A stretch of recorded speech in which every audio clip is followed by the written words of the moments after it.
Meron tayong average na 197 daily average na naitatalang mga road crash related incidents. Ganong kalala. Nung time mo, sir, ganyan na rin? Marami na rin? Actually, kahit nung over the years, lumalala eh. In fact, sa atin, sa Pilipinas po, meron tayong 34 kada araw na naitatalang 34. namamatay on road crash related incident po yan. That's a World Health Organization data. And then annually, meron tayong 12,000 death on our roads. No? At even the Philippine Statistics Authority in 2022, naglabas ng data na 1,720 yung batang namatay sa kalsada. So, ibig sabihin yan, age 0 up to 15. And the leading cause of death among the youth in the Philippines is hindi yung mga pangkaraniwang sakit, ito yung mga road crash-related incident. And sa Metro Manila, kung titingnan natin yung data, napakataas po ng bilang ng mga namamatay dun sa pedestrian lane. Ibig sabihin, pedestrian lane pedestrian. na nga. Dapat nirerespeto mo yung That's tumatawid doon. Nasasakit well, alam nyo naman tayo, pag nasa abroad ka, pag sa pedestrian, sagrado yan. Yeah. Eh dito, nagpapatintero yung Saka sasakyan at saka napapansin yung bata. natin, sir, yung mga motor din, ang tutulin.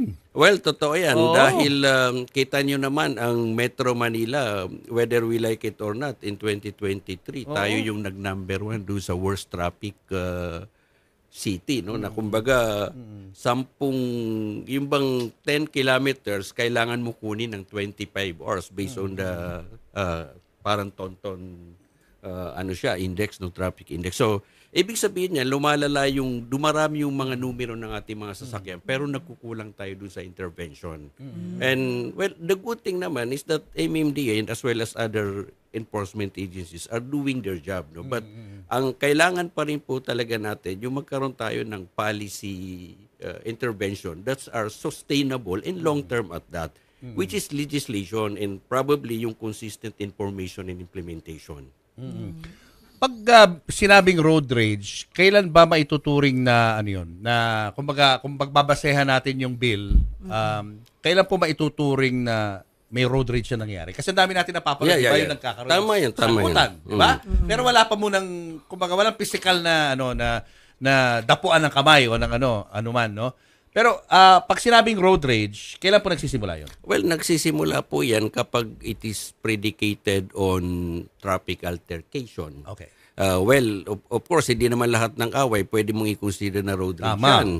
So, tama yun, Julius, na kailangan may level din anong batayan, no? Well, probably masasabi natin pag nagkagitgitan or nagkatamaan ng sasakyan, merong nangyaring habulan at sakitan. Those are indicative of a kumbaga aggressive behavior on the road, no? So, well, basically, madali mo lang naman siya ma-identify over a simple criminal case. Kasi pag simple criminal case, ito yung mga, kumbaga, biglang nagkasuntukan na lang, pwedeng nasa kanto kayo, nagiinuman kayo. Of course, hindi mo makukonsider na road rage yun. Kasi nasa inuman kayo.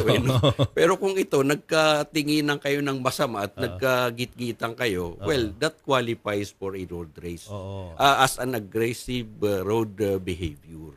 Kasi minsan, hindi maiwasan talaga kapag may gusto kang ituwid, di ba? Kunyari, napansin mo yung katabi mo, parang mali-mali, pag-ewan-ewan, nakainom. Minsan, yung iba mga motorista, bumababa talaga para kausapin. Yeah. Nakainom ka ba? Kasi kanina ka pa pag-ewang-gewang eh. So, doon nagsisimula yung argumento.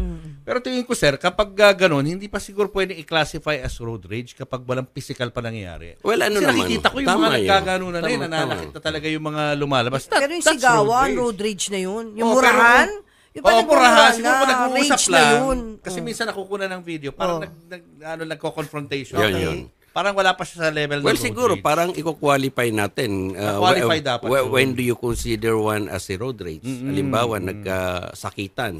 Pwede yun. Pero kung nagkamurahan lang at wala naman nangyari, wala naman naging sakitan, at most under revised penal code, pwede mong tirahin ng unjust vexation. Ganun lang.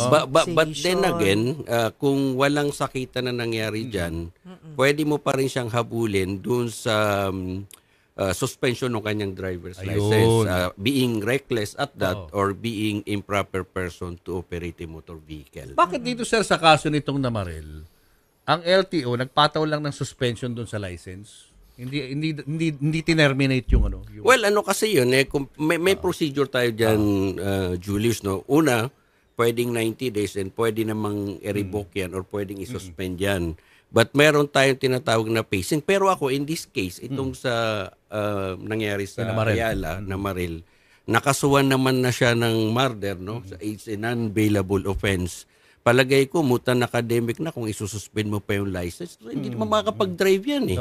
Dahil nakakulong na yan, di ba? Unless merong pwede siyang magamit sa sasakyan sa loob ng kulungan, no? But palagay ko, for purposes of discussion, ang tanong, bakit 90 days lang? Bakit hindi 6 months? Or bakit hindi siya ni-revoke?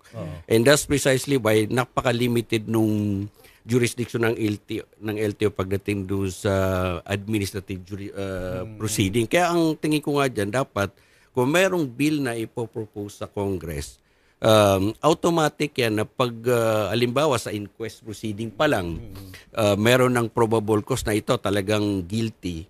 So dapat it goes without saying na pasok na kagad yun doon sa suspension or revocation ng license without a need for LTO to conduct a parallel investigation. Correct. Para I mean this is to streamline. Because tama. parang ang nangyayari dyan, tulad nito, parang kung tutusin, nakakatawa. Bakit ka mag-issue ng suspension ng license, nakakulong naman ng murder na non-bailable yan? Yung case. So kumbaga, that's common sense. That's quite mutan academic and to borrow your term, napaka-common sense naman dapat. Ang problema, yung common sense hindi nagagamit minsan eh. Hindi common. Oo nga eh. No? Saka isa rin problema, sir, syempre yung mga responsible gun owners. Yeah, no? totoo yan. Tama yan. Marami tayong dapat na sikasuhin dyan. Of course, hindi kanina na binabanggit mo rin, Julius, yung dun sa nakainom. Meron naman tayong batas, yung Republic Act 10586. Ito yung anti-drunk and drug driving law. No? But again, ang setback din natin dyan, it only applies dun sa mga pag may mga conduct of random drug testing doon sa mga public utility drivers doon sa mga terminal. Pero pag mayroong anti-drunk operation, pwede naman pag nag-plug down mo yan, pwedeng yung tao should be may be held liable under the provision of anti-drunk kung mapapatunayan siya na halimbawa lango sa alak, amoy alak, pag-ewang-gewang yung takbo. But again, yung 10586 is already a criminal one.